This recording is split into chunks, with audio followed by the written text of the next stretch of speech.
Hello, listening audience, and welcome back to Toonkind at 12 frames per second. I am your humble whirlwind Gale, here once again, and I am joined today by my wonderful, lovely, incredibly talented, incredibly fun, charming friend who I adore, and have been very excited to play with. Let's introduce yourself. Wait. I am taking that love gun out of your hands and I am angling it back at you. Uh, Hi, I'm Fletch, and I am also extremely excited to play with my very wonderful and talented and good buddy, Whirlwind Gale. Yay! We're both here!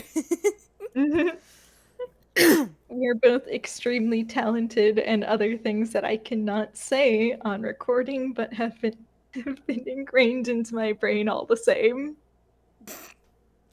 I I kind of want to know, but if you can't say it on recording, you can't say it on recording. Any-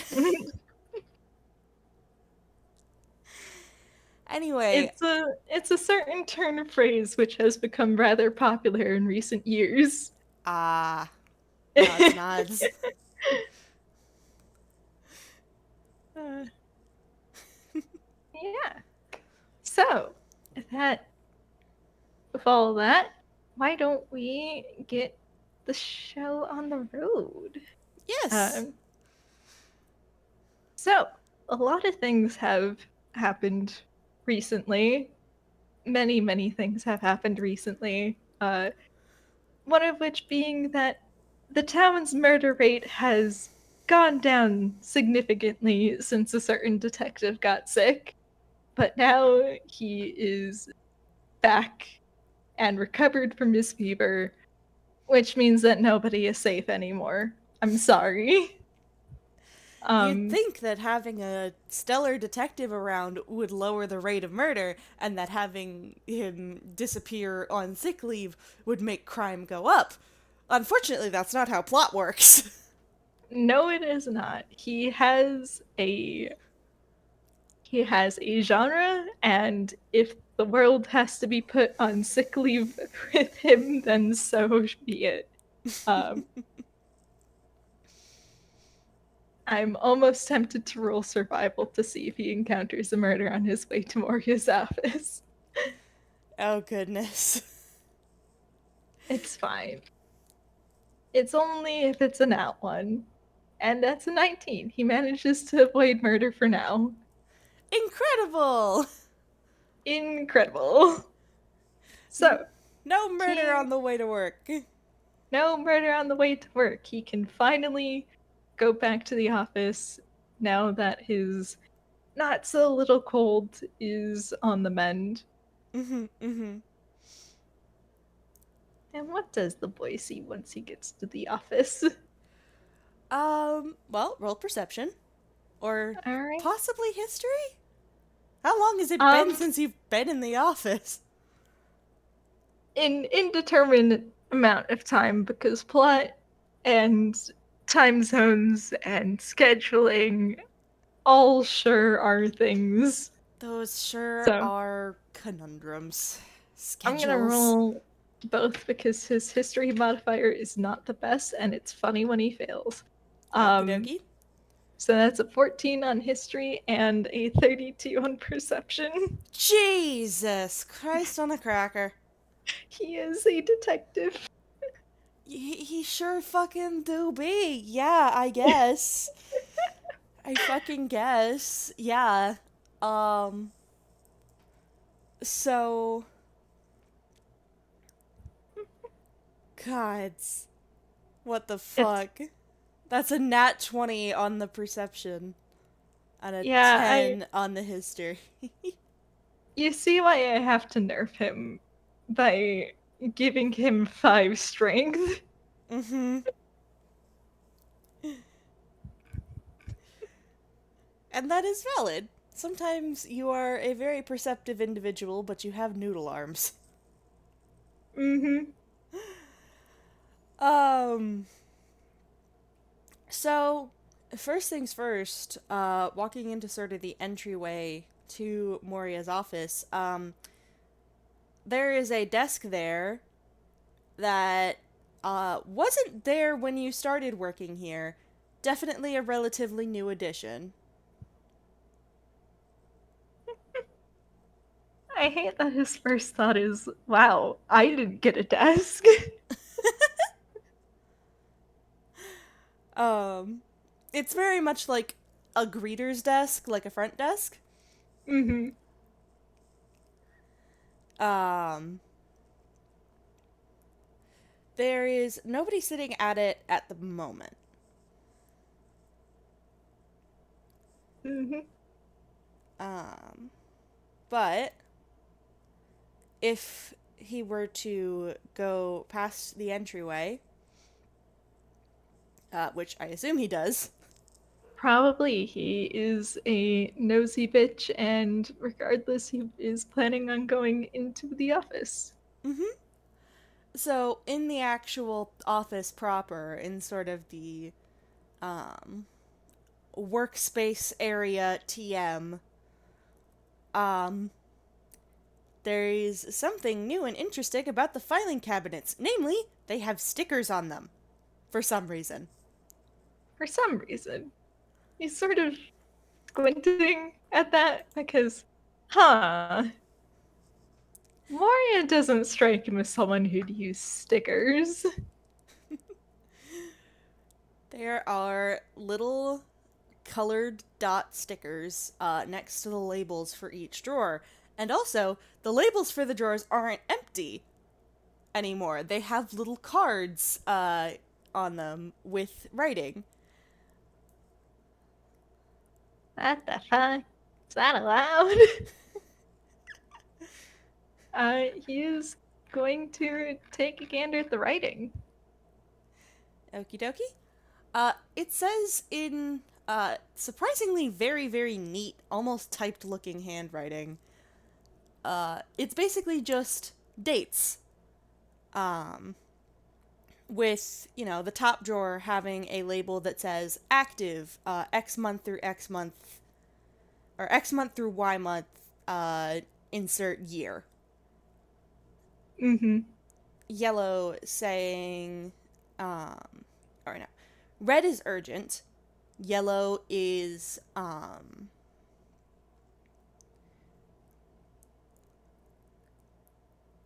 yellow is active investigation. Um,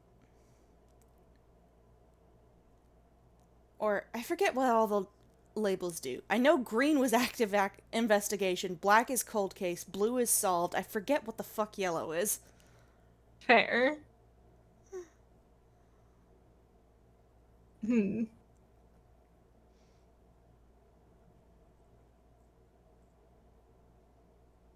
That is a good question. Hmm. Does it have anything to do with urgency or yellow is not butter? Hang on, I know I sent the label system to Morsky because it's her Okay. character's office. Mm-hmm. Yellow. Oh, wait. Okay. Green dot is for solved. Yellow dot is active investigation, which is a Mm-hmm. recent case that's been picked up by Moria or one of the detectives. Red Mm-hmm. is a hot case, a recent case that hasn't been picked up yet. Blue is a cold case of personal interest to one of the detectives working at the agency or that is currently under active investigation. And black dot is a cold case which has not yet been picked up for investigation. Mm, So I see. I'm so good at memorizing the systems that I make. I you're so valid. I am just like that, honestly. So yeah, so he's definitely noting that and sort of squinting as he starts to pace around the office to see what else has changed. Because last time he was here, Moria was kind of sort of buried under paperwork that was just constantly in messes on her desk. And he may or may not have been the cause of a lot of that, but it's fine. Um, okay. Rolling off of your, nat 20 from earlier, there is significantly less paperwork, specifically on Moria's desk, but also just in general in the space. Um, it seems to have been handled and organized, which you can assume is why there is now a color-coded dot system. Yeah. Camille's kind of just that. You know that one drawing of Tails from Tails Gets Trolled? Mm-hmm. That's him emotionally right now because like you know how Toon tropes are. Once you get the trope of endless paperwork, it's very hard to get out of endless paperwork. Mm-hmm. So he's kind of just, what the fuck? Did me going on sick leave really impact the murder rate that much? Um, there's also the fact that the office just seems a lot cleaner in general. It's a lot less Mm-hmm. dusty in here. Even in the hard to reach spots, there's just a significant amount less of dust and cobwebs. Even though I assume Moria was pretty good about keeping her office, a cozy level of tidy, Mm-hmm. now it's actively fucking clean. Absolutely wild. um, there is, an actual rack on the counter for mugs for the coffee pot. Are the mugs also labeled? They're not labeled, but it seems like they have been organized, like, in color order. Oh, I love that. So there is just this rainbow of mugs on this mug rack. And there are baskets where, various coffee supplies are organized alphabetically. Mm-hmm. Um, there's also a random plate of pastries on the counter next to the coffee machine. Oh man. All right, let me roll something.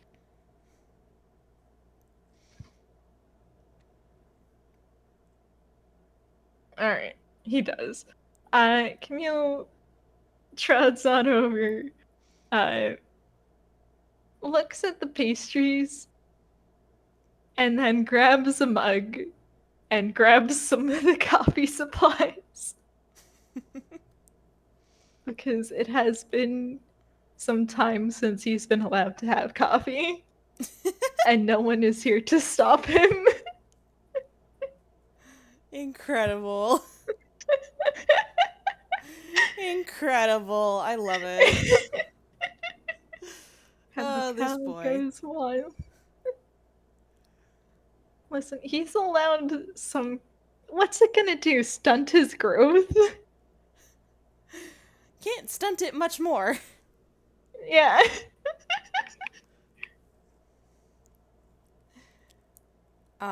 According to my memory from yesterday, the pastries on the counter are a tray of applesauce muffins. Ooh, nice. Yeah, I think Camille sets about making some coffee, and while it's the coffee pot's doing its thing, he probably grabs a muffin and starts chewing. It's a very good muffin. Very tasty muffin. Hell yeah. He is a bit of a sucker for apple muffin. So I think as he sort of munches on the muffin, he's gonna poke around a little bit more because obviously something has happened. And he Mm-hmm. is a little nosy boy who can't mind his own business, so Mm-hmm. Mm-hmm. Um, Okay, so poking around a bit more, I'm gonna have you roll investigation real quick.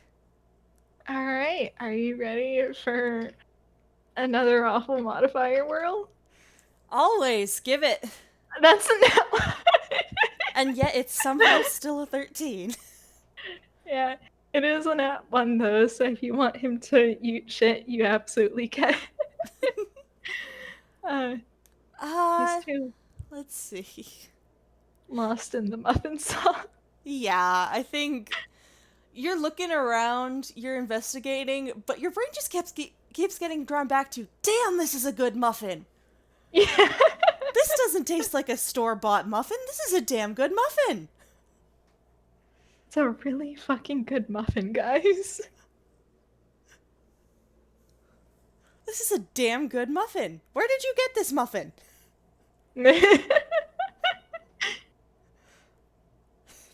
He stops investigating to get a second muffin. Incredible. I love that. Wonderful.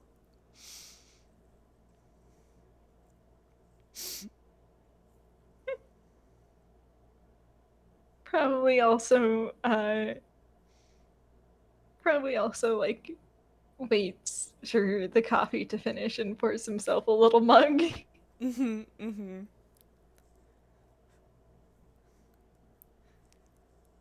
Investigation second, snack time first.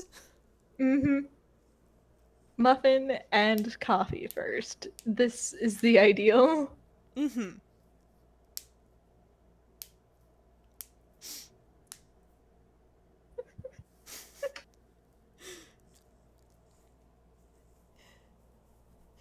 So in general, how's he doing? Um, he's doing pretty good. It's hard to be upset when you have a really good muffin in hand.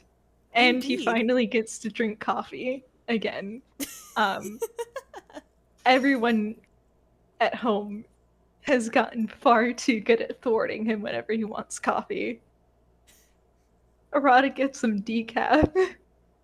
Oh, that's just insult to injury. Yeah, so he's finally getting himself some proper coffee. Some good, And fully caffeinated coffee.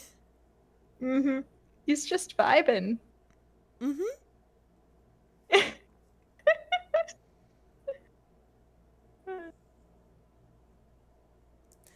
Let's see.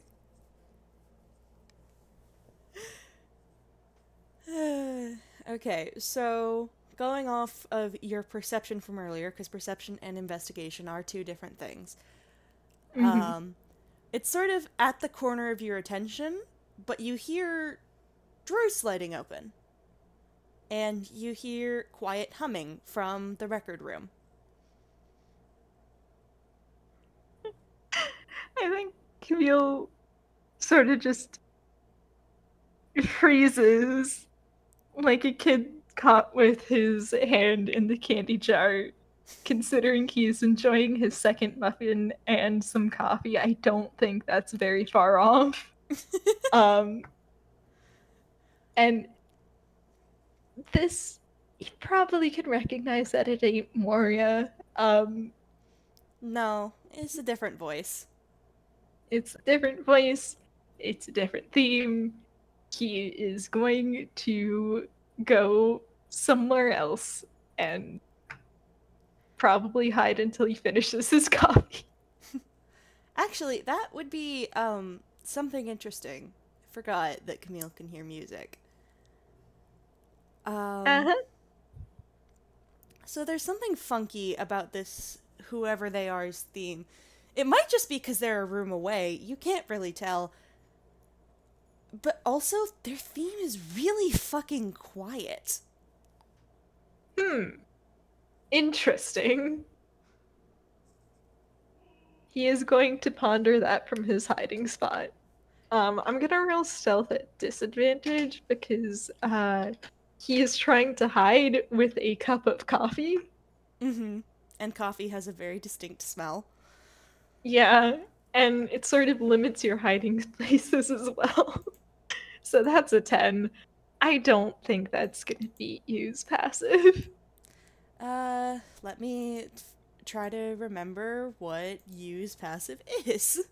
If you have a positive or neutral wisdom modifier, uh, it does not beat your passive. If, however, you have a negative wisdom modifier, then it gets interesting.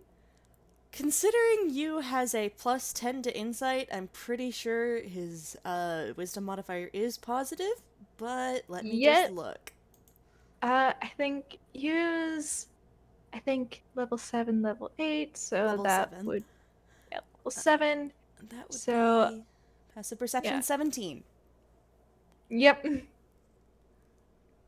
Yeah, Yeah. so yep.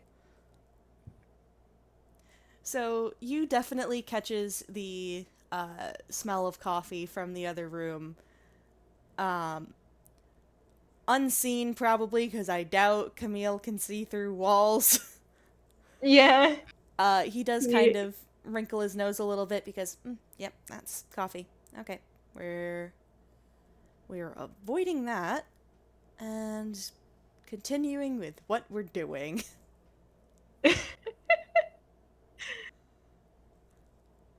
Understandable. Neil is probably semi-conspicuously hiding behind the couch. Um, let's see. What's he gonna do?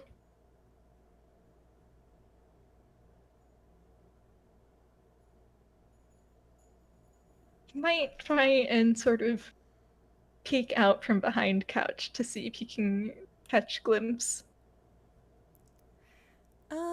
I think like the couch would probably be in sight of the record room door, um, Mm-hmm.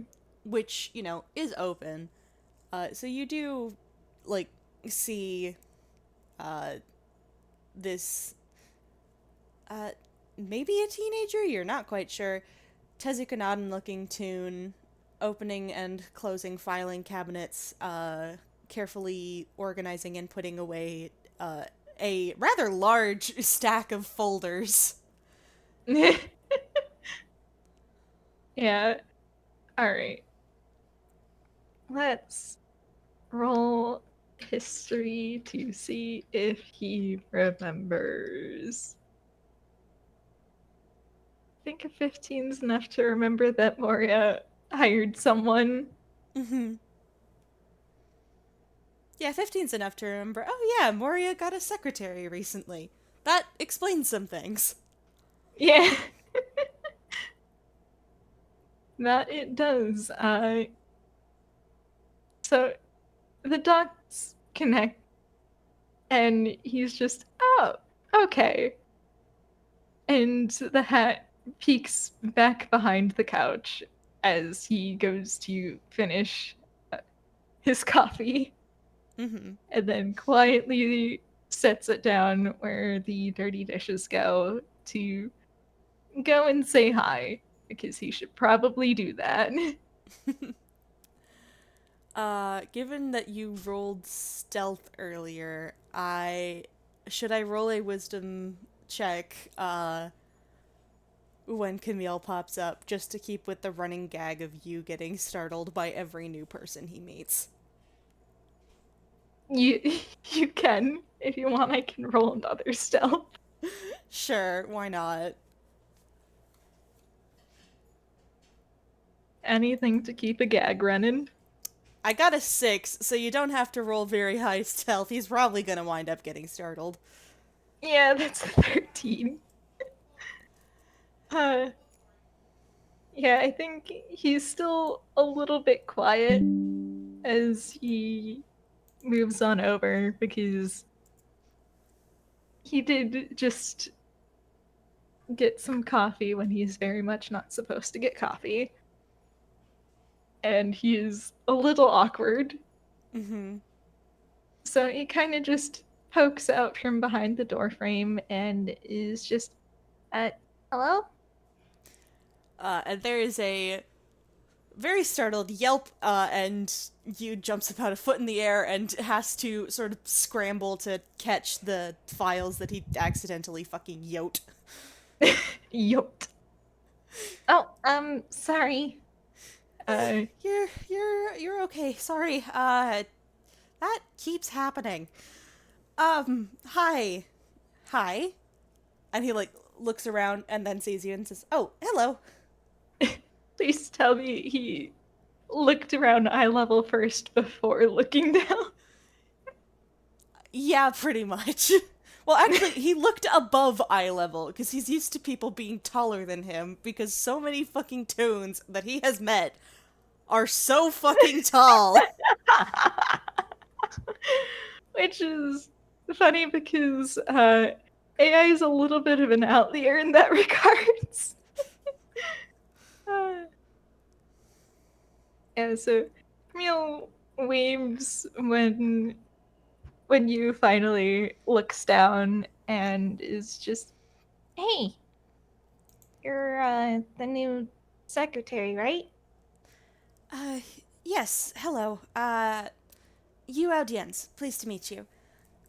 Um, and he got a 15 history check for trying to figure out who this kid is. Do you think that's good enough? It's I think that's probably good enough, considering how many reports involve this child. And considering you has read all of them, yeah. And he kind Yeah, of waves and says, "You're Detective Christie, right?" uh, yep, uh, detective's apprentice. And he holds out his hand to shake. Um, you will glance at his own hand, seemingly checking if something's there, and then will shake Camille's hand. You can't be a nosy little shit like that, please. uh,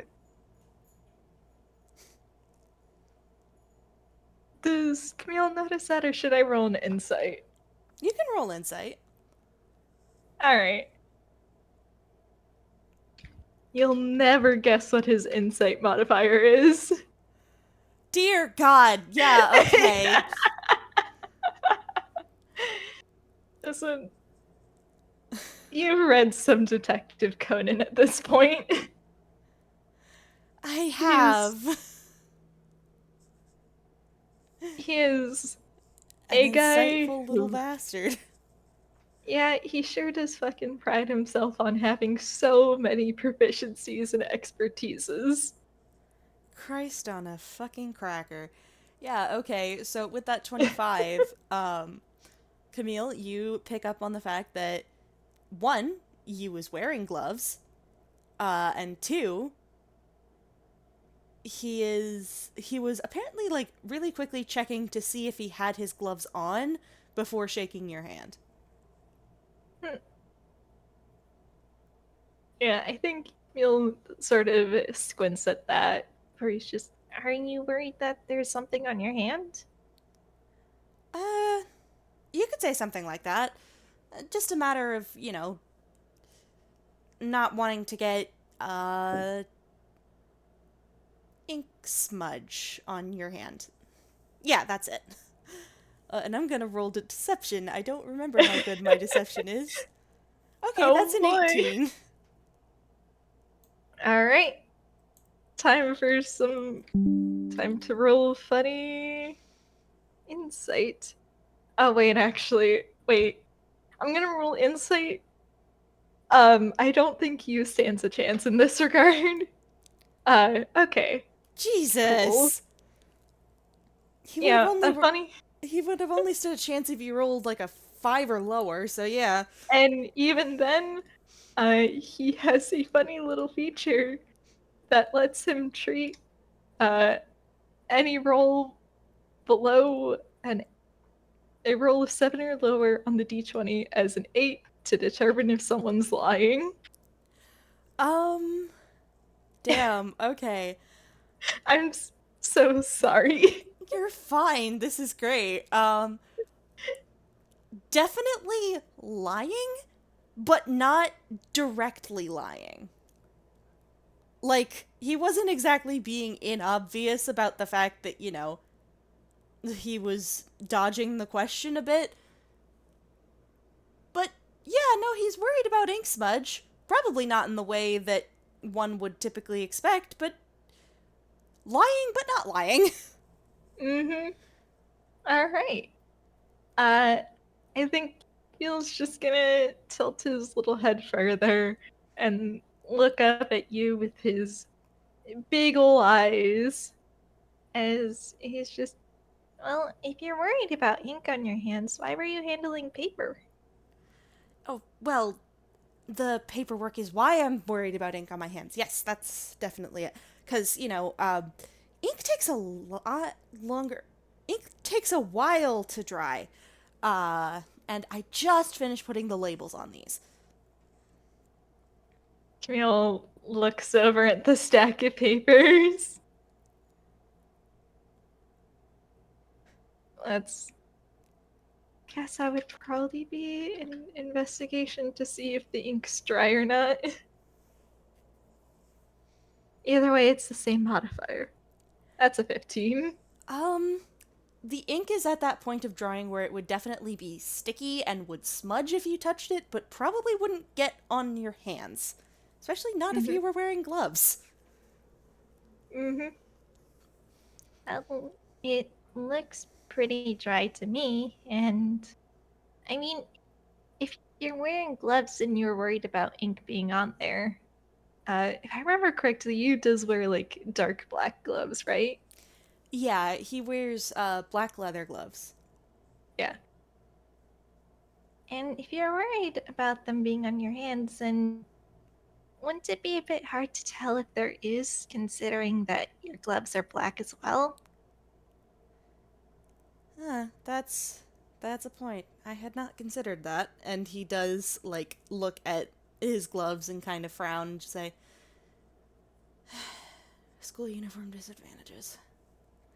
That one was sort of muttered under his breath, but uh, I'm I'm so sorry. Feel I'll give I'll give you a chance. I'll roll perception. I will give you a chance. I will not give you a chance. God. 17 years out of a 20. Yeah. Yeah, you mutter something about, yes, school uniform color palette. Mhm. Yeah, I think Camille definitely definitely makes note of that. It's just uniform. Uh, yeah, this is my uniform from college. I haven't had a chance to pick up anything new, so this is roughly the most professional outfit I've got.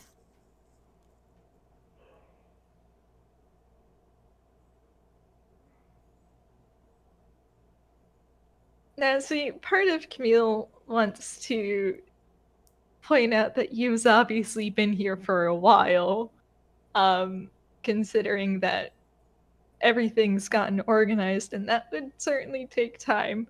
The other half of him is like at himself, bitch, you didn't get new clothes for over half a year. So he's not really in any place to talk about that. Um, so I think he kind of just we'll just pivot away from that, and instead he'll ask, Oh, what college do you go to? um, it's pretty far from here. You probably haven't heard of it. I went to Night Raven College. I'm gonna guess Camille doesn't know what Night Raven College is. No. Like, even if. Actually, that would be funny if I made that a thing. Camille reads fiction books, right? Camille does read some fiction books, yes. He mostly reads mystery novels.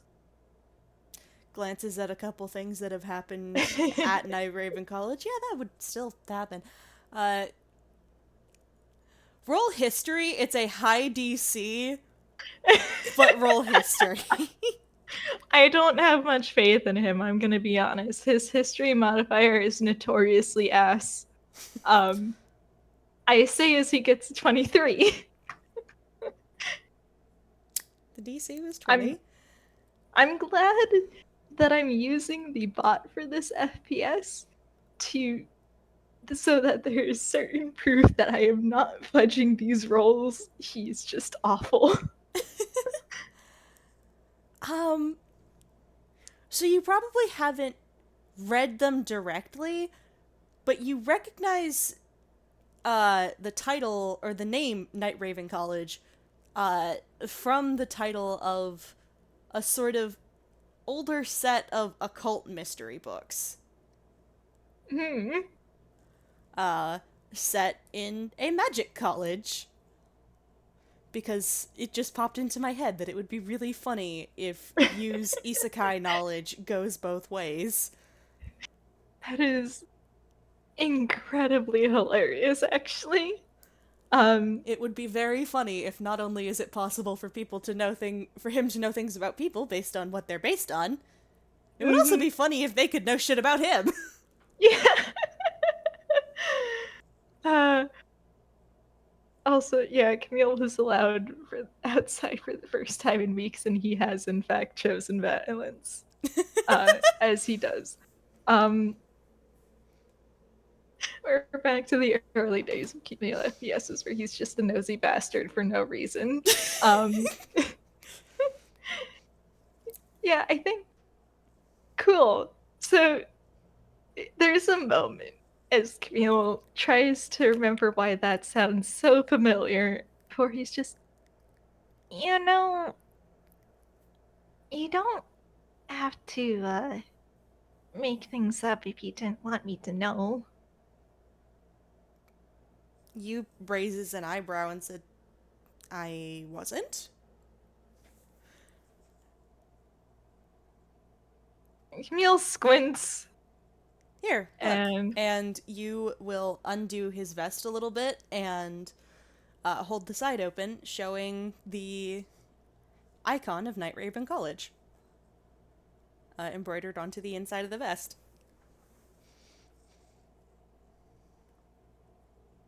I hate that part of Camille's first thought is, huh, you must be a dedicated cosplayer. Oh my god. You can roll insight on him to see if he's lying. uh, he can. Though also the cosplay comment is funny. Alright, that's 27.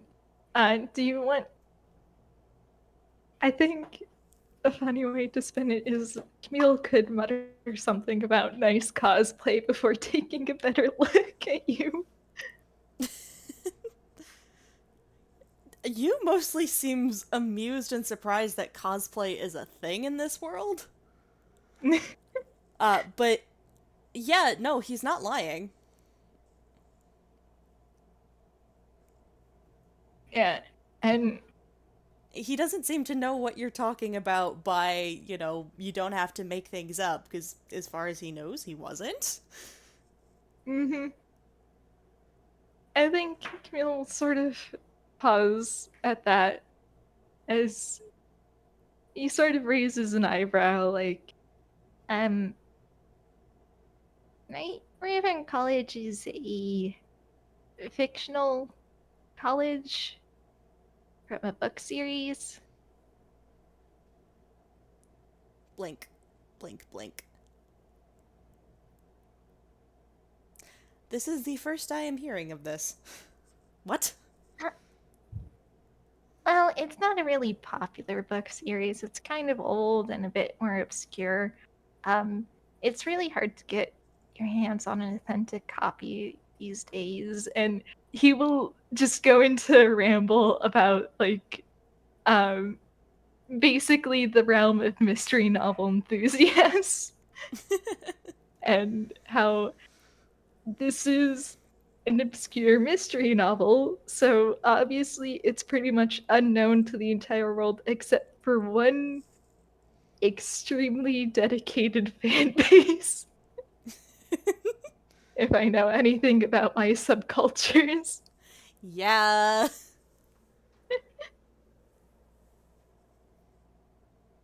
And he'll kind of just like he'll talk a bit about that and how, because it's a bit hard to find any copies, he hasn't been able to read it, but it's interesting to hear about. You tilts his head and raises an eyebrow and is just, well, like I said, first time I'm hearing of this. Not as far. It wasn't a novel as far as I knew. As far as I knew, it's just the place I was. Just the place I went to school for the last 4 years. Camille raises an eyebrow.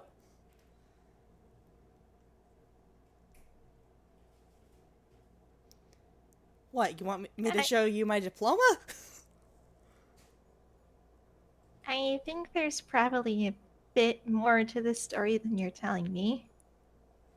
I mean, it's not exactly in this world, if that's what you mean.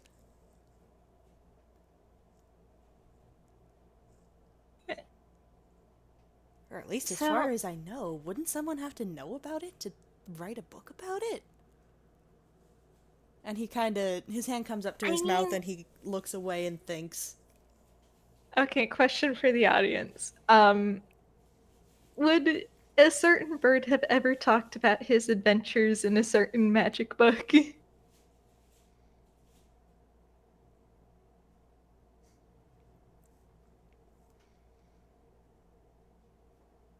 Because,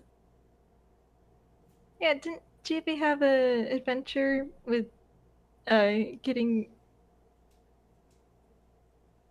with a like magic book? Yeah.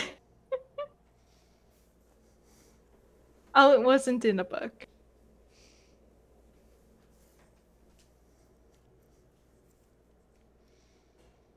Okay, because if JB had talked about his own book-related adventure, then I think Camille's train of thought would be, oh, you're you're an isekai fictional character. On a technicality, not wrong, but on a technicality, so are you. Well, no, you're an XP, but... Mm-hmm. We're all fictional characters here. Of course I'm fictional. We're all fictional. None of this is real.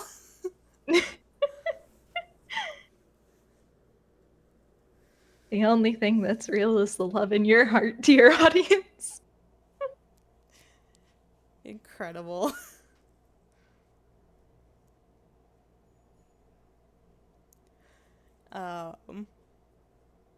We have here. But I think, like, as Camille is pondering this, there is a meow from behind him.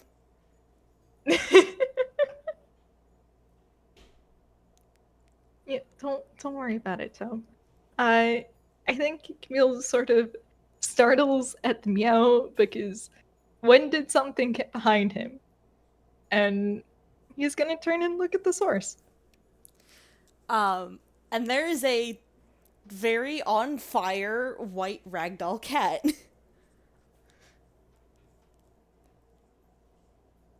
Is the cat supposed to be on fire?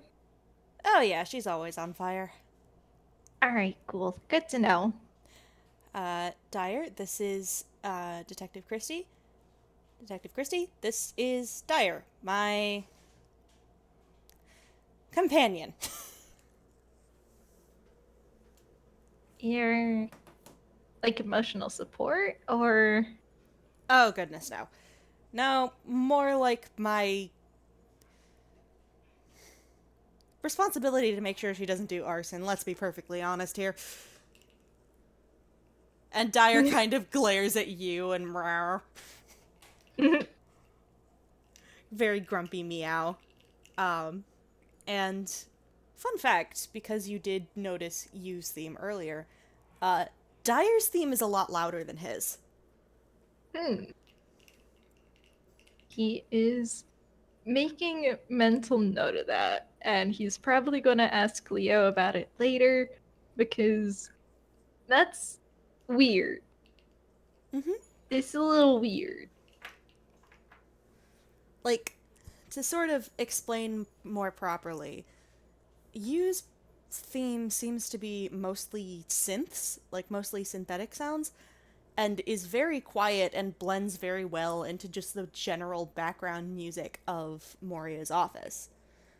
Meanwhile, Dyer's theme is an actual proper character theme and seems to be mostly fiddle with a bit of acoustic guitar. Mm-hmm.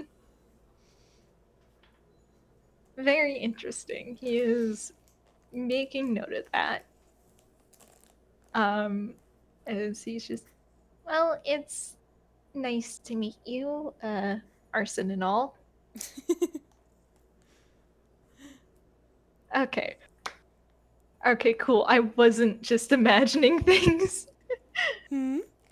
Alright. It's a dream adventure, but I'm still gonna count it. And because I feel like Neil's probably going to say something like, Well, I see Moria found another one. Guess that makes over half the office people who are isekai'd, huh? Yeah. You kind of laughs sort and of. says, yeah. I still can't believe that's a term here. Well, it tends to happen. Frequently? It depends on the person, and it depends even more on their genre. I think that Chibi got isekai'd at least once, Juby, unless I'm remembering it wrong, but hang it on. seems like something that would happen to him. Hang on. Juby as in Jubilee. Uh, yeah, you've met? Not under the best circumstances, but yeah, we've met. That also sounds like Juby. It was mostly my fault if we're being honest. That sounds less like Juby. Well, I'm pretty sure he didn't want to get, possessed. That's my bad.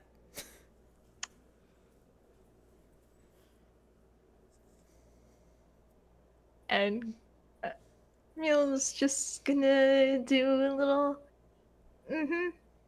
and he's going to change the subject. Yeah. As she's just, So, you're from that. You're from a different world then? What's it like? I came here from the mirror. It's a lot. Very high magic quantity there, which sucks if you don't have magic, but is very interesting to learn about. Lots of fae. Lots of fae. And lots of monster people. Monster people, beast men. I can never understand these Sylvan translations. And he kind of shakes his head and says, it was nice. And Usually nighttime for some reason. it's interesting. Mm-hmm. I don't think there's anywhere here where it's usually nighttime, I guess. and he feels just, what kind of fucked up planet rotation?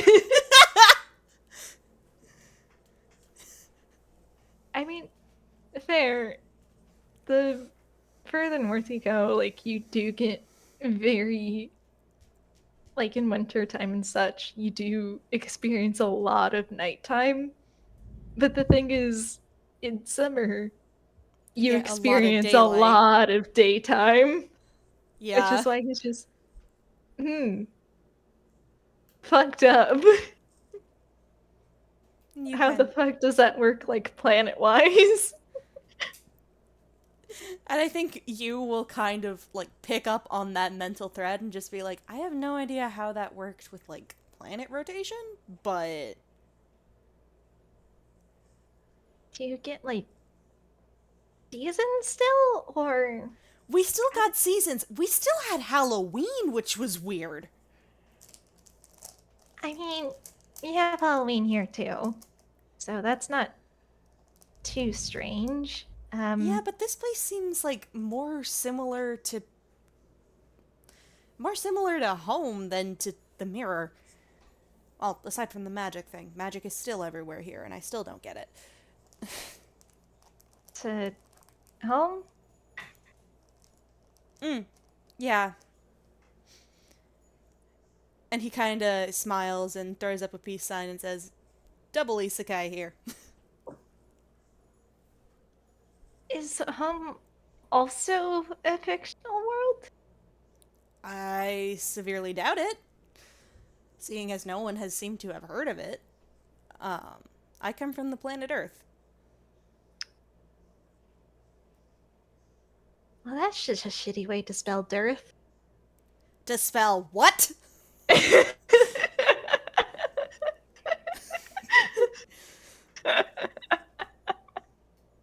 You know, dearth. I mean, I guess not many people here know about dearth either. I. What the heck is a dearth? Don't worry about that. Okay. He shakes his head, just. Sometimes you just say things and you don't realize until later. That's. You know what? That's a bit too many levels of meta. I'm just gonna not mess with that. We're just not gonna go there. Iggy, why are you mad? Why are you mad?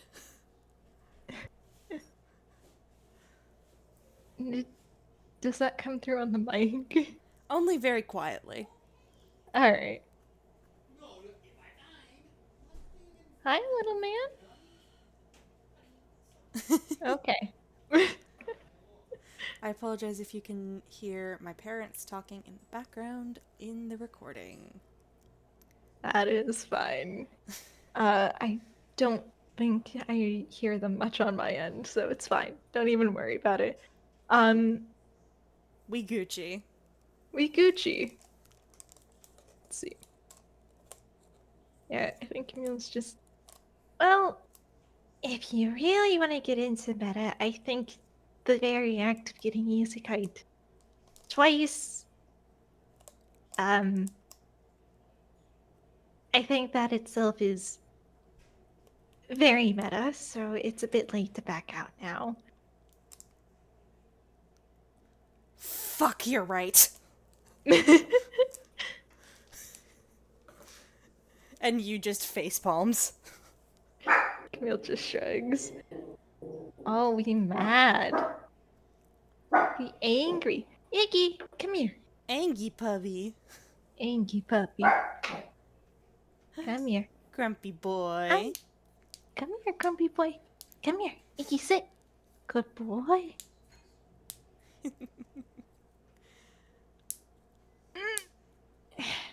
There we go. Get held, idiot. Get held, idiot. Mm-hmm. Alright. Well, that is definitely strange. You're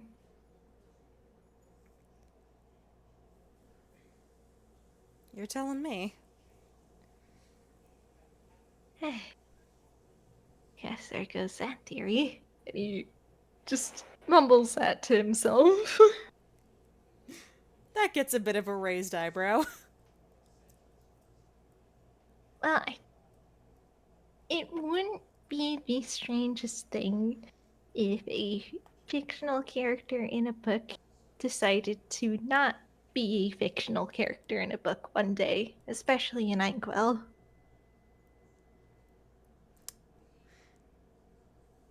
That would be a very strange thing, actually, but different metrics, I guess. Yeah, no, as far as I know, I'm not fictional. Apparently. Well, you're certainly not fictional now. And he kind of, like, pats himself down as though checking to see if he's still there. I'm so. I'm sorry. Especially, I'm sorry about this entire conversation. Don't even worry about it. And Neil sort of just shrugs.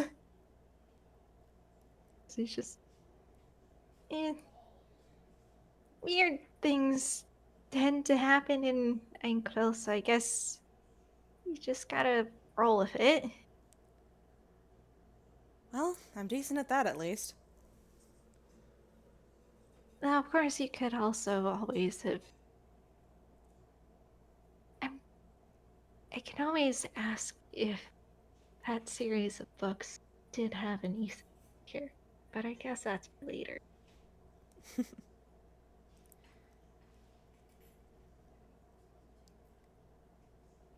He's sort of just.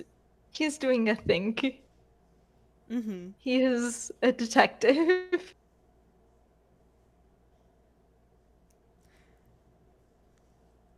And you kind of pauses for a minute. Uh, he does, like, pick back up the stack of files from where he had set it down on a counter and start, putting them back in the drawers. Like, he's still very much involved in the conversation, but he's also just like, oh, right, I was supposed to be working.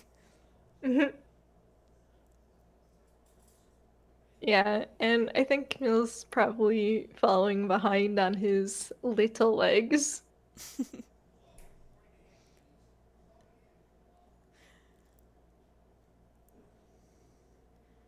And I think once he remembers that, oh, right, he's probably supposed to actually talk to you a bit more. Uh, he pretty awkwardly just goes, so, have you been adjusting all right? Huh? Oh, yeah, it's been great here. Um, I've been working for Detective Moria for about as long as I've been here, and I've got myself set up with a place to stay. It's been alright. Thanks for asking. And he kind of smiles at you. Well, yeah, that's definitely good to hear. He's an awkward little guy. Mm-hmm. And you kind of notices this, because my boy's insight is stupid. Um, and he kind of changes the subject and said, you know, I've read a couple of the cases that you've been on. You're very talented. Oh, thank you. Have I have a lot of help, and you tend to learn a few things if you end up in a lot of things. Which I guess you probably already have an idea of. Lot of murder. I guess you could say that. Yeah. Um. Well, at least there's Actually, someone around to take care of it. yeah. Uh, plot tends to like to make sure of that. Um.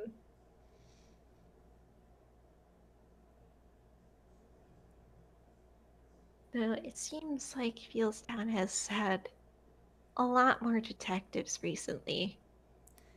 Yeah, I've noticed that. Well, I don't know about recently, but the detective to criminal ratio seems interestingly balanced. Well, we certainly have a collection of criminals as well. Oh? There's a few phantom thieves that like to frequent Vealstown. I hate that I have to ask this, but do you mean phantom thieves as in, like, the elegant style of thief who makes a big show of their heists, or do you mean phantom thief as in a literal person who steals ghost or a person who steals that is a ghost? The former, though I'm certain that the latter probably exists in Halloween Town. There's a Halloween town here. Okay. Fascinating. Like I said, it's not very surprising that the book world also has Halloween, considering that Halloween tends to be a pretty big deal here. Halloween is strangely a universal constant, and I don't know what to feel about that. Just means it's a good holiday. True. True. I think I would miss it if it didn't show up. And kind of smiles and says, Halloween's always been my favorite.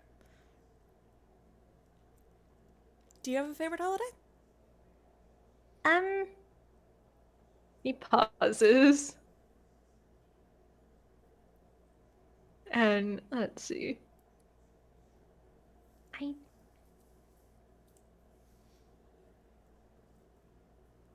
There are. This is I'm Fletch having to think about it. Yeah, I think see, I think it was called that, yeah. Camille's sort of just I I kind of like the Festival of Kings or the King's Feast. Oh? What's that one? Oh, wait, did my um, mic not pick up? There we go. I heard one. Yeah, sorry. Sometimes my mic doesn't pick up for some reason. He kind of tilts his head and says, Oh, what's that one? Sorry, I immediately knew that there was gonna be a haha one joke in the gallery. Um and he was just Oh, it's a holiday around New Year's, back where I'm from. It's basically a whole month of celebration, and uh, it tends to be really pretty around that time too, with all the decorations that people put up. And on the actual night of New Year's, we get to have a big old feast with our family and friends. Oh, that sounds delightful. hmm We make a certain cake that we all eat at that feast, and there's a little crown hidden in it, and whoever gets the crown gets to be the king and order everyone around. Well, that must be fun. Neil nods. And a fun fact, this is in fact taking a little inspiration from a real life French holiday. Alas, you as Californian, not French. Which is extremely funny to me.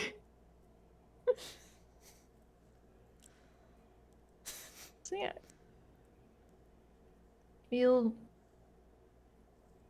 kind of just smile as he's just It's a really nice holiday. Um, we tend to do some gift exchanges around then too. Though usually in my family we like to make the actual gift exchange for Animus. Hmm. Animus? Is that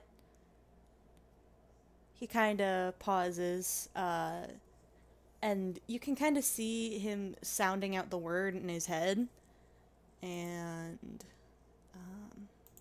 hmm, insight check 15. To kind of put details together, and is that like a winter holiday? Yeah. It happens around the same time as the festival's king, so usually we like to mix the two a bit. Oh, that makes sense. Hmm. Why have two smaller parties when you can have one really big party? He'll nods. Though we do usually also get two parties a bit. Well, I mean, if your festival goes on for a month, you probably get to have multiple parties. That's a lot of parties. I guess that's true. Um, Animus is sort of like it's on the, if I remember correctly, it is the 21st of December, right? I have no idea. Mhm. Yeah, I think it's around the 21st of December. Uh, insert correct date if wrong. Mm-hmm. Animus is around the 21st of December. It's sort of like a holiday to celebrate the self and who you are, as well as a time to exchange gifts with the people that you care about. Huh. Sounds a bit like a couple of holidays from where I'm from, albeit nicer meanings. He kind of smiles. At home, we had a similar holiday called Christmas. It was more of a religious thing for some people, but by the modern day, it had just kind of shifted to be more of a general everybody gets together, you put lights on a tree, you exchange gifts, you eat a bunch of food. It's a good time. Oh, well, I guess the nature of people is to have a fun little holiday in winter. Well, yeah, doesn't it make sense? And you kind of smiles and tilts his head and says, winter is the longest and coldest of the seasons. It's difficult to get through, and it can make a lot of people really sad. So, throwing a bunch of big festivals and parties and holidays in there is a really easy way to brighten up such a dark season. I guess that is true, yeah. Plus, it's, an excuse to do something when you're stuck inside because it's cold as hell and it keeps raining or snowing in places that have snow. Oh god, does this place get snow? uh, Sometimes, yes. We are far up north enough for that. Oh god, I have never seen snow before. That's gonna be so weird. Didn't you say that you get seasons in your back at college? We do, and it would supposedly snow in the other dorms, but uh my dorm, Ramshackle, we didn't get snow so much as we just got stupid cold wind and a frick ton of rain that always made the ceiling leak. He'll pauses. This is just. Are you telling me that individual buildings got their own separate meteorological events? Oh yeah, totally. The Pixies had different settings, sort of, for each of the dorms. So in each of the little pocket worlds that the dorms existed in, um, the weather would be different. So Heartslobule always had, really pretty garden weather. Savannah Claw always had the hot as balls weather, or where, you want to peel off your skin because it's that hot. Ignihide was always kept fairly cold because they had a lot of tech down there, and that would overheat stuff really quickly, so the pixies kept it super duper cold down there. Deosomnia, usually raining. I think they just really like lightning. And then, of course, the main campus, they didn't really do a lot weather-wise, aside from just keep things relatively decent, while still being seasonally appropriate. Seasonally appropriate. And Octagonal didn't have weather at all, because it was, underwater. That is He fair. shuddered. And that is an interesting reaction. I don't like being underwater. Let's just put it that way. I guess that's fair. I have a good friend who's afraid of the water. It's not an unreasonable fear. Um, Water is big, and it's heavy. And it can squish you very easily.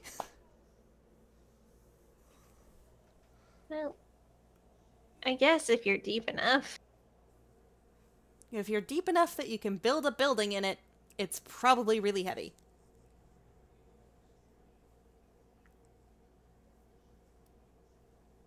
I guess that's fair. Though, on that note, I guess this might be a bit of an odd question, but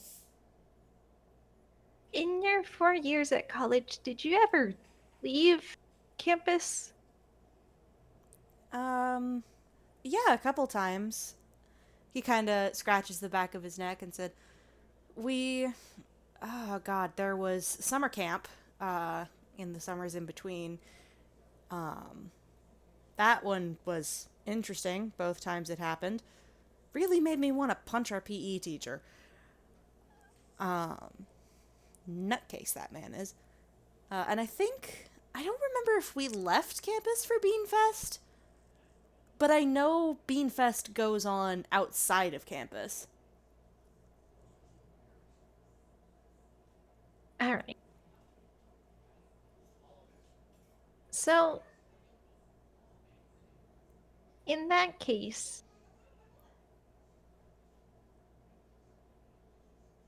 how can you be sure that world has seasons? I mean, the Pixies had to learn what the appropriate weather for the seasons was from somewhere, right? Maybe, but usually if you have a North and South Pole, you'll be able to figure out what snow's like.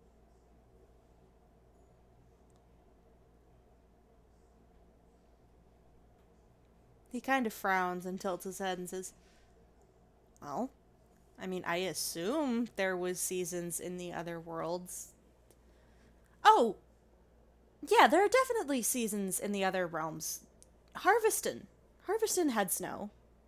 I mean, I didn't get to see it personally, but Appel was always talking about how the winter holidays weren't really much of a holiday for him and his family, because his family runs a big orchard, and so they have to run around putting blankets on all the trees so that the snow doesn't hurt them.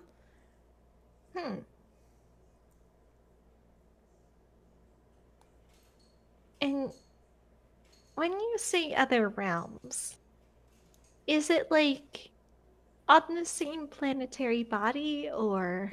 As far as I could tell, yes. It's difficult to know when the main means of transportation is teleportation. I mean, if you teleport, for all you know, you could be in another dimension and never know it. Here, you usually can tell. He kind of shrugged and says, well, as far as I could tell, all of the realms were in different parts of the world, but they were on the same planet. The Isle of Sages just had a lot of mirrors to travel to different places that people needed to go, just because, well, the Isle of Sages is kind of in the middle of buttfuck nowhere.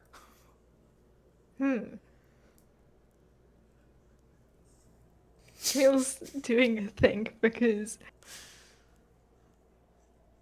seriously, a planet that's like mostly night all of the time. He's still on that, I'm afraid. Of all the things I expected this kid to get stuck on, it was not that.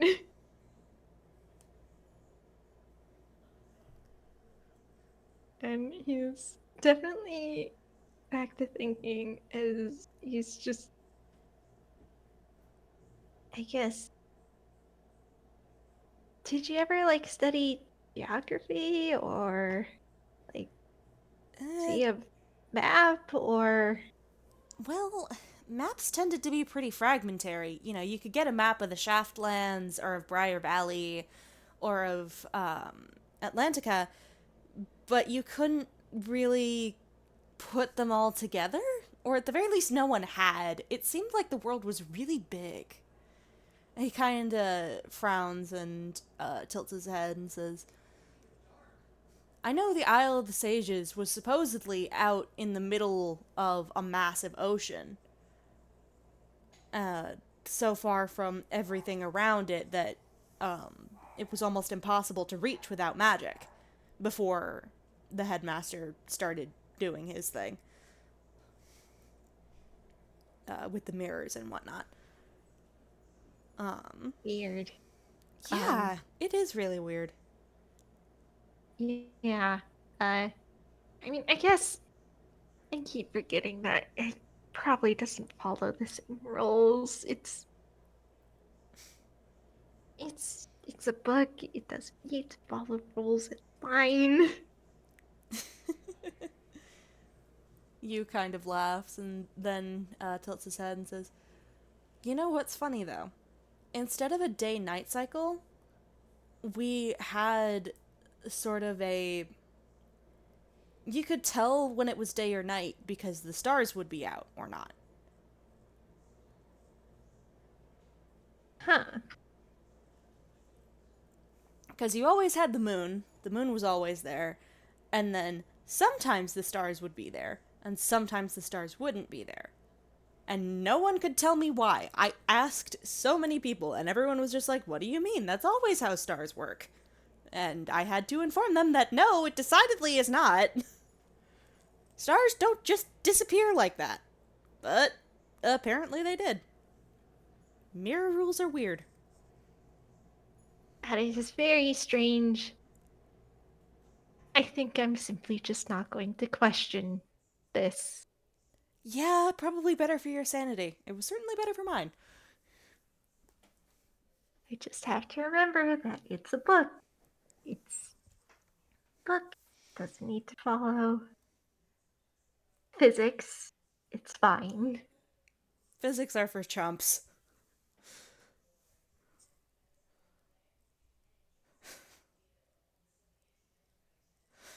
He's very much joking when he says that, but he just says physics are for squares. Yeah, Camille does snort at that.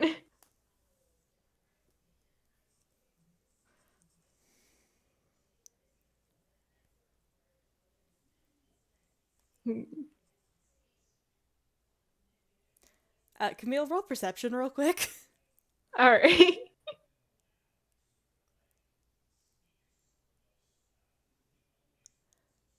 Oh, that's all caps. Will that work? No. It's case sensitive. Curse you, caps lock.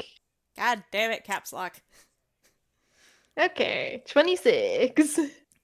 Yeah, so Dyer has been kind of following you guys by, walking across the tops of the filing cabinets. And she is now looking at you, Camille. And with that 26, roll a dex check at advantage. Oh boy. Okay. It's, your dex is also big number. But it's just a check, so. Oh, that's a nat 20. 24. Okay, so you do not get bowled over when this cat decides, you know what? This boy looks like a good perch. and hops down to sit on your shoulders. Mm-hmm. Yeah, Camille, since it's a dex check, he probably dodges.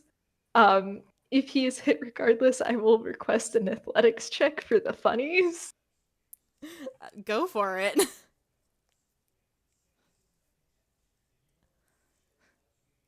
Because alright, and he auto gets disadvantage on that, so that cancels out. That's a 6.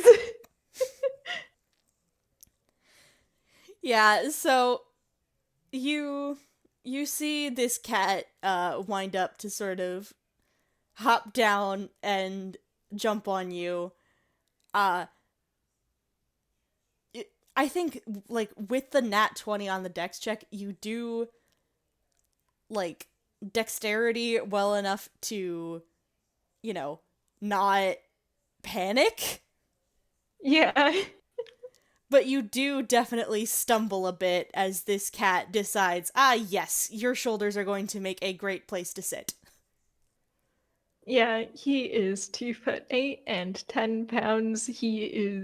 Uh he is very much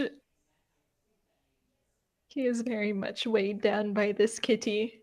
Um he does make a surprised yelp uh as Dyer settles in, as he just Oh, hi. Meow. And she kind of purrs and says, meow. Camille will go to Camille will be a nosy bitch. Um so he will casually cast Speak of Animals as he goes to pet Dyer. She will let him pet her. Mhm. You is just staring at this baffled, just, what the hell? You never do that. Uh, is she Dyer normally not very friendly? Not friendly is one way to put it. She's usually very, selective. Well, as you can see, I am very small. Hmm. I probably don't strike as anyone even close to threatening. And you can hear a sort of laugh from Dyer, who is still perched on your shoulder, as she says, "You are not a threat. You are a kitten. And you're red." All right, there's that too. Red is good color. You have my approval.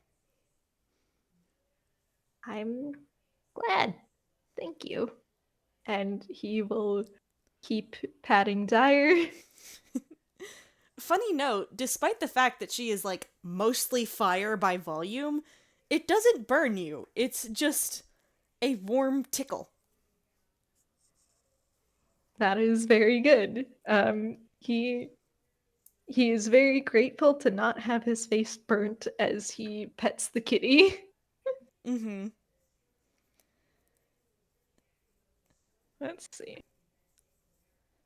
I can enable the kitty cuddling, or I can introduce a little bit of chaos. Oh goodness. Because you isn't the only one of a companion. Oh no.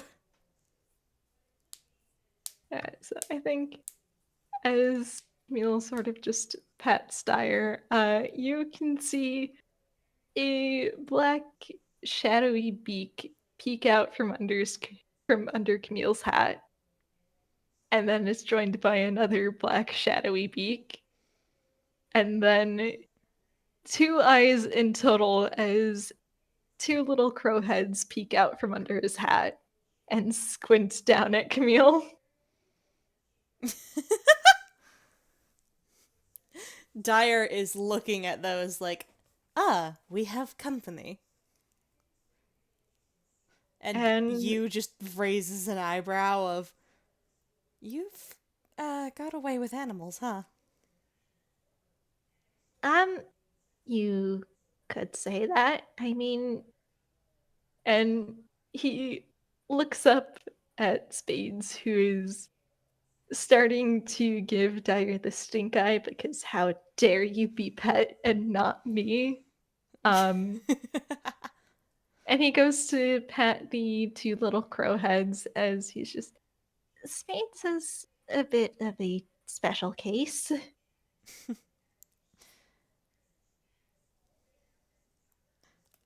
You kind of raises an eyebrow at that and says, oh? It is a long and personal story, but the good news is that I am no longer contagious. Well, that's always a benefit. And he kind of smiles and does the sort of, hands up gesture of just, I won't pry.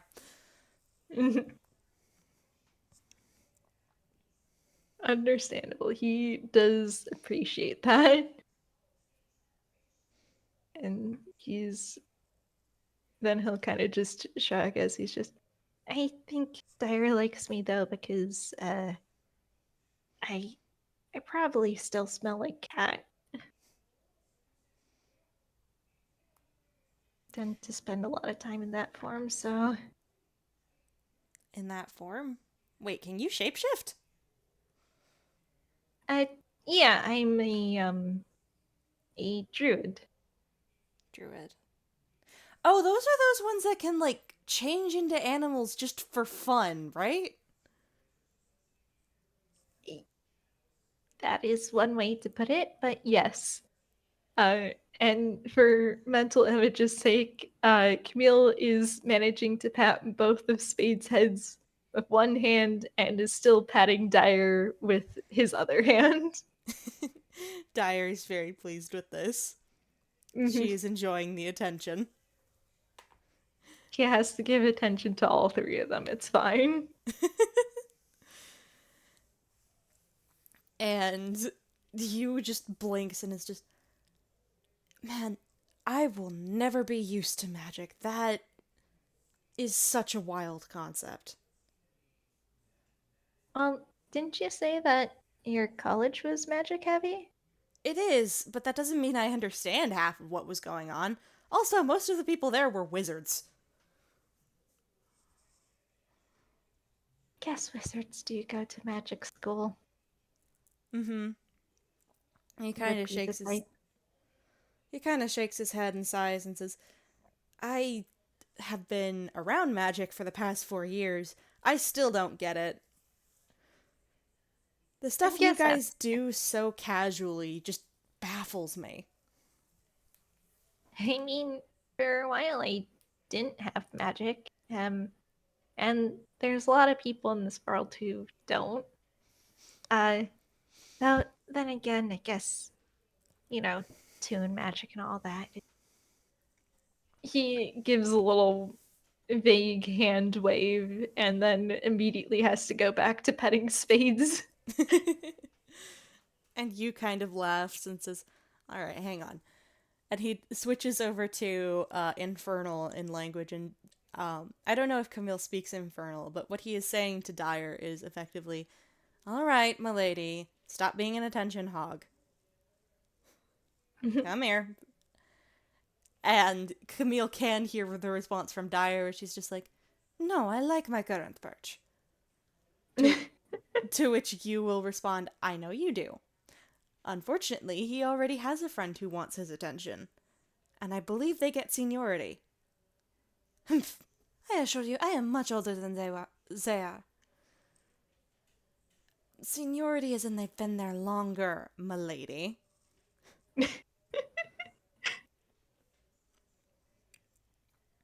And she kind Camille of is kind huffs. of just, the little tennis head turn. That's Yeah. what Camille's doing right now. she kind of huffs and is like very clearly pouting. But she's like, fine, fine. I shall not get Sikitten in trouble with his friends. And she hops down. And thank you. He will give Dyer one final pat, and then he goes to fish spades out from under his hat, and the two heads converge into one shadowy crow body. And now he is simply holding Bird. That's a whole bird. That's a whole bird. 1.5 birds. 1.5 bird. Mm-hmm.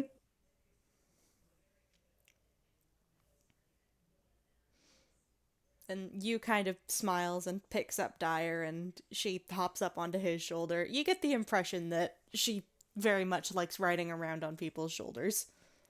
Camille cannot blame her. That is comfy. And you kind of looks down at the stack of papers in his hands, and he's like, so is there a particular case that you're interested in, or would you like to see the ones that we have set aside recommended for you? I guess I can take a look at the recommended cases before. Normally things tend to just pop up, so it'll be good to actually take a look at some things before that happens. And he nods and says, all right, well, we haven't picked out a stamp for you. I was going to use stickers, but that's a lot of stickers and that's a lot of paper waste. So instead, I got just a collection of stamps. But I do have these organized by who is recommended what. So, one moment. And he will look over the cabinets and head a few of them down and says, ah, here, this set. Thank you. He is going to make grabby hands. But I will say, as you was talking about stamps, mentally Camille is going like, don't they do that in Yeto? But now it's case time. And you kind of smiles and says, I hope you don't mind. A lot of these do have just a few notes in them. I've been looking over cases as they come in and as they come across the desk and whatnot and what have you, getting things organized for the boss, and it tends to be more effective overall to try and, well, I figured it might help to knock off a couple of the immediate dead-end leads. Yeah, that's really helpful. Thank you. No problem. He kind of smiles and gestures at the filing cabinets, and then looks at Camille, who is a whole 2 foot something, and is just, you're probably gonna need a step stool. Probably. No problem. I bring one around here anyway. The top can be pretty hard to reach if you need to reorganize stuff. And he kind of walks over to sort of the corner in the back of the records room and pulls out a step stool. Mm-hmm. Camille will gratefully take the step stool. Imagine being able to see the top shelf. Couldn't be him.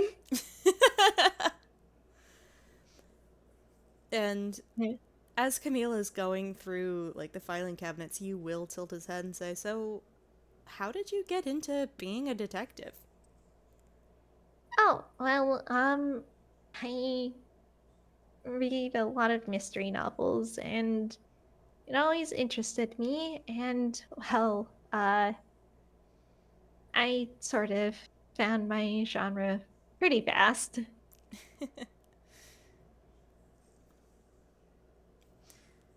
sounds hectic, but as long as you're enjoying yourself. Uh, yeah, it's nice being able to help people. So, I I really don't mind. Uh, I really don't mind it happening because I mean, if not me, then it's gonna be someone else, you know? Or maybe it won't be anyone.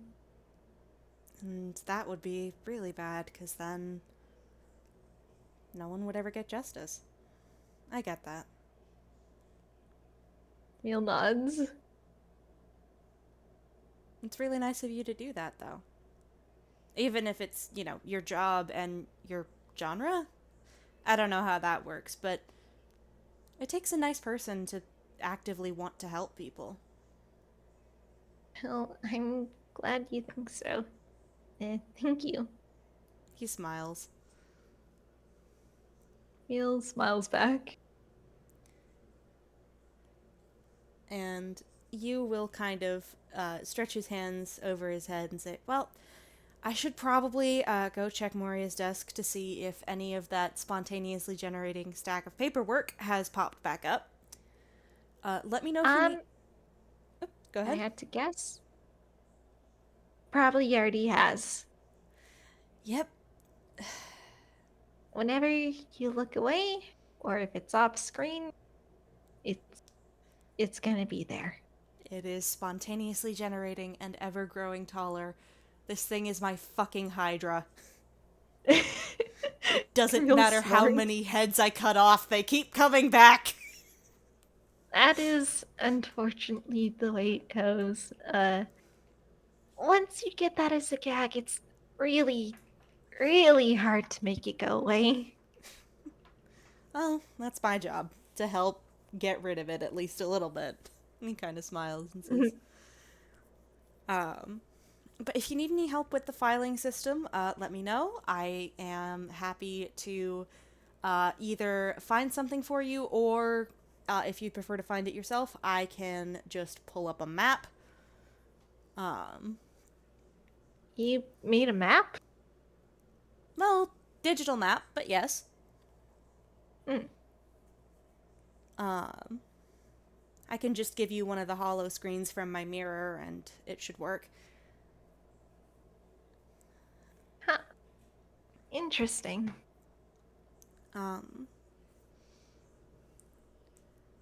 Oh, and be careful of the photographs. I've taken a couple of spectroscope photos of the different crime scenes when there hasn't been anyone to take care of a case. So I just, pop over there, take a couple photos, just so that, we have record of what the crime scene looked like before anyone showed up.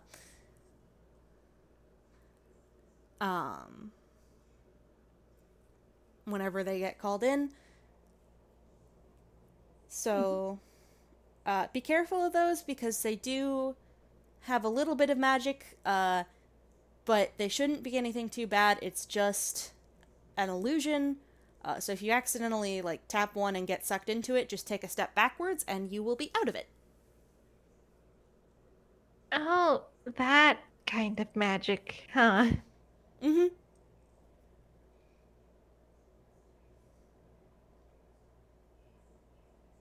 I will certainly keep that in mind. Thanks for the heads up. Yeah, sorry. I startled the hell out of Moria the other day when, she went to look through a case file and accidentally brushed a finger against the photograph that I had pinned in there. And got stuck. That was my bad.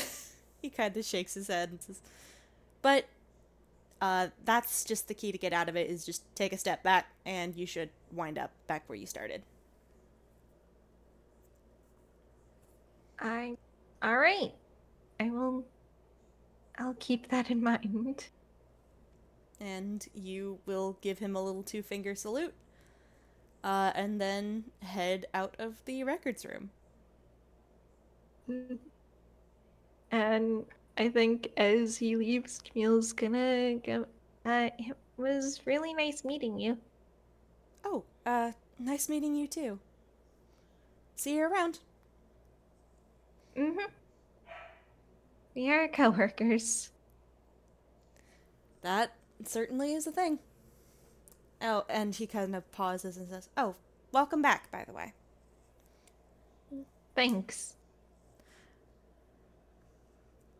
Oh, and I And made if, muffins. I put them on the counter. Help yourself. I oh, made, I like, a bunch of them. I will certainly do that. And it's my turn on deception. If only because he's hiding the fact that has he's already helped himself. Alright, I'm so sorry. Please. Oh, of course you get. Why are you getting so many nat 20s? I got an 18 plus 10 on that one, so that's a 28. That doesn't beat your 31, I don't think. Unfortunately. You were close though. Mm-hmm. Um, if I'll do disadvantage. Um, No, it's if only okay. because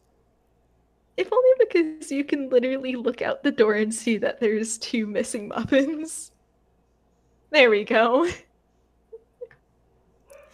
You, like, looks out the door, sees the missing muffins, doesn't comment on it, but there is definitely a smile of, ah, yes, good, someone has enjoyed baking. Mm-hmm. Yeah. From the way Camille said it, you're almost completely convinced that this boy has not realized that muffins were here until you said something, but the physical evidence is there and that does not lie. Physical He has evidence had the does not muffins. lie. Mm-hmm. Well, Yeah. you is completely unbothered by this because there are plenty of muffins. Very fair. Honestly, Camille's probably gonna have some more, but that's probably a good place to end it. Yeah. Thank you so much for playing with me. This was a delight. Thank you for playing with me. It was very fun to have my boy be a nosy little bastard again. It probably will not be the end of Camille being a nosy little bastard, honestly. He is a nosy little bastard, but we love that about him. Mhm. It's a very fun and easy way to get people to share lore. But yes, thank you for playing with me. Uh, Thank you so much, audience, for listening, both now and in the future. Everyone And say goodbye to the listeners. Bye-bye, listeners! Bye!